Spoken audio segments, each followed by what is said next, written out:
헬스 토픽입니다. 신경계의 어떤 기능에 대해서 말씀을 드리면서 지난 시간에는 이제 우리 몸 입장에서 뉴런이 왜 분열하지 않는 게 더 이상 이제 어떤 그 시기가 지나고 난 다음에는 왜 뉴런이 분열하지 않는 것이 어떤 이 뉴런의 어떤 기능적인 입장에서 도움이 되는지에 대해 가지고 한번 생각을 해봤습니다. 그렇게 링크 잘못 걸려져 있어요? 잠깐만 제가 링크를 다시 보내드릴게요. 실장님한테 보내면 될 것 같아요. 제가 어제 링크를 제가 급하게 한다고 어제 링크를 보내드린 것 같군요.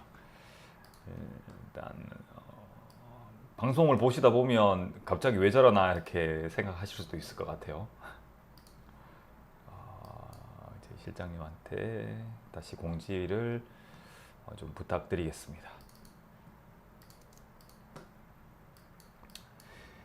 하여튼 지난 시간에는 그래서 이 우리 몸 입장에서 이제 일단 뉴런에 대해 가지고 한번 생각을 해봤고요. 이 뉴런이 분열하지 않는 내용들에 대해서요. 그래서 여기서도 역시 강조를 드렸던 부분이 이 뉴런은 어떤 세포와 세포 사이가 이제 연결되어 있다라는 그런 어떤 계층적인 연결, 통합 이런 형태로 해서 기능을 한다라는 부분에 대해 가지고 말씀을 드렸어요. 그래서 오늘은 이제 이 확산 텐서 영상이라고 하는 부분들을 한번 가져와 봤습니다. 이제 이 영상을 통해 가지고 이 실질적인 이 뇌세포의 구조적인 연결 상태를 한번 눈으로 확인해 볼 수가 있거든요. 조금 음, 사실 이제 건강한 분들은 이런 영상을 찍을 이유도 없고 그렇잖아요, 그죠? 그래서 좀 이렇게 어떤 생소한 그런 영상일 수도 있는데도 보신 분들도 있을 수가 있고요.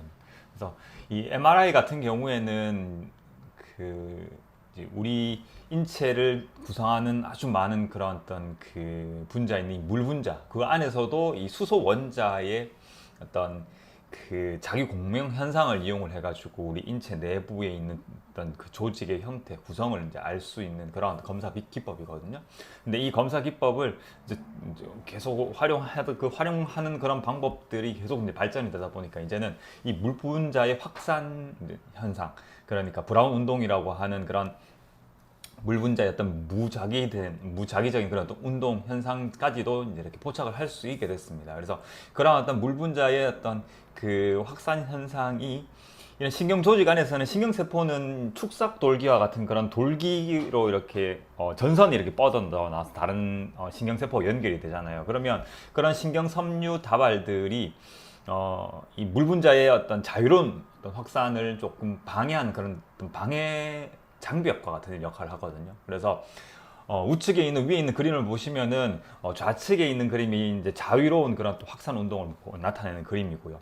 우측에 있는 그림은 빨간색 부분이 어떤 뭐 축삭 또는 신경 섬유 다발이라고 생각하시면 됩니다. 그래서 그게 이 물 분자의 자유로운 어떤 움직임을 제한을 하게 되기 때문에 이런 신경 어떤 그 조직, 그러니까 뇌 안에서도 특히 이제 백색질이라고 부르는 이런 신경 섬유 다발들이 지나가는 그런 경로 상에서는 이 물 분자의 어떤 그 확산 현상이 일정한 어떤 방향성을 가지게 되거든요. 그 방향성을 포착을 해내서 이제 영상 자료로 나타내기 확산 텐서 현상이 됩니다. 그래서 MRI CD를 받아 오셔가지고 이렇게 열어서 보시면 이런 색깔로 되어 있는 이런 부분들이 있습니다. 뭐 빨간색, 녹색, 파란색 이렇게 되어 있는 부분들이 이런 확산 텐서 현상이 되고, 이제 중앙에 이렇게 빨간색으로만 되어 있는 세 장의 그림은 이걸 이제 3D로 이렇게 표현을 해내서 이제 물결 흐르듯이 이런 어떤 그 신경세포들이 이제 연결되어 있는 모습들을 이제 이렇게 그려놓은 거거든요. 그래서 이런 것들을 보면서 이 어떤 그 중추신경계로 대표되는 이런 어떤 이 뇌 조직이 이러한 어떤 연결 상태로서 뭔가 기능을 하는구나라는 것들을 눈으로 볼 수 있는 그런 검사 기법이어가지고 그래서 한번 가지고 와봤습니다. 그래서 지금은 진짜 그 어떤 그 검사 도구들이 많이 개발이 많이 발전됐죠, 그죠? 그래서 과학적인 그런 어떤 도움에 의해 가지고 우리의 어떤 그 또 우리 몸의 내부 자체를 뭔가 일단 침습적인 그런 도구 형태가 아니더라도 이렇게 외부에서 들여다볼 수 있는 그런 어떤 도구들이 정말 많이 개발이 되었고 그게 실제적으로 이제 우리 몸 상태를 진단을 하는데 관찰을 하는데 많이 활용이 되고 있습니다. 그래서 이렇게 신경계는 계속 말씀드렸다시피 하나의 세포가 이제 연결되는 게 어떤 이 아주 중요한 그런 조직이고 그런 연결성 속에서 정상적인 기능을 할 수 있게 됩니다. 그래서 만약에 이제 뇌졸중이라든지 아니면은 뭐 뇌종양이라든지 아니면은 뭐 뇌출혈이라든지 아니면은 이런 부분들이 발생을 하게 되어서 이러한 정상적인 어떤 신호 전달 경로나 연결 상태를 이제 이렇게 방해를 한다든지 망가뜨리게 되면 병적인 상태가 유발이 될 수가 있게 되는 거죠. 그래서 이런 확산 텐서 현상은 지금 계속해서 이제 그 연구와 그 다음에 발전을 계속 하고 있는 과정인 것 같아요.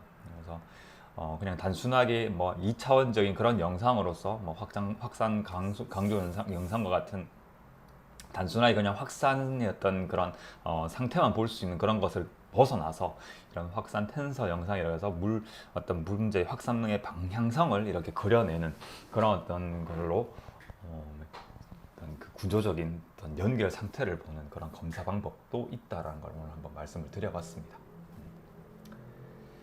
신경계는 이렇게 인접한 그런 그 구조와 그 다음에 세포와의 어떤 연결성이 상당히 중요한 그런 어떤 그 조직입니다. 그래서 이러한 연결성이 이제 제대로 기능을 하지 못할 때에 문제가 발생을 할 수 있고, 그다음 이러한 연결성을 유지를 하기 위해 가지고 앞서는 말씀을 드렸던 그런 신경 전달 물질이라든지 아니면 어떤 그 전기적 시냅스라든지 이런 형태. 그래서 전기적 신호와 화학적 신호를 적극적으로 활용을 해서 그런 세포와 세포 사이, 그다음 세포와 조직 간에 이런 신호 전달을 하고 그러한 신호 전달을 통해 우리 몸이 정상적인 기능을 유지할 수 있게 되는 거다라고 말씀을 드릴 수가 있겠어요. 자, 그러면 헬스 토픽은 여기까지 하고요.